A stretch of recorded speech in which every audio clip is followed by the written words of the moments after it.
বিয়া কইরা আমার জীবনটা করছে নষ্ট, এখন আইছে আমার ছোট বোনের জীবনটা নষ্ট করতে।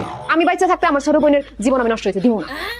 মাইয়াগো আমি কিছু বুঝি না। বেটা তো বিয়ে করলেই তোকে মাইয়াগো জীবনটা কালে নষ্ট হয়ে যায়। আমি আমার জীবনে একটা মাইয়া পাইলাম না যে কইছে যে বিবাহ করার পরে তার জীবনটা ভালো হয়েছে। ব্যক্তির জীবন নষ্ট হয়ে গেছে। ব্যক্তির জীবন কেমন তারা নষ্ট হয়? পোলা গোলেগা, কারণ তোমরা পোলারা বিয়ার আগে একরকম থাকো আর বিয়ার পরে আরেক রকম হয়ে যাও। তুমিও তো বিয়ার আগে আমার কইছিলা, তুমি বলে আমার কোনো কাজ কাম করতে দিবা না, মহারানীর মতো করে রাখবা, আর বিয়ার পরে ঠিক মতো খাওয়াটাও জোগাইতে পারো না, সব কাম করাও। তো মাইয়াগো সমস্যা এটা বুঝছো?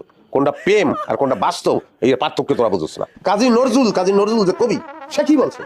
বলছে মোর পিয়া হবে এসো রানী, দেবো খোপায় তারার ফুল। যেতে পারছে তারার ফুল? ওটা হলো প্রেম, ওটা বলতে হয়, ওটা নিয়ম, একটু বাস্তবে দেওয়া যায় না। ওই পেশাল বাদ দিয়ে আমি যে কই বলি কি যে সেতুর বিবাহ উপলক্ষে তোমাকে আমার একটা স্বর্ণের চেইন দিব আর ওই শাড়ি চুড়ি আমি যাবি যা লাগে ব্যাগ দিব না, তুমি ক্লাস করো।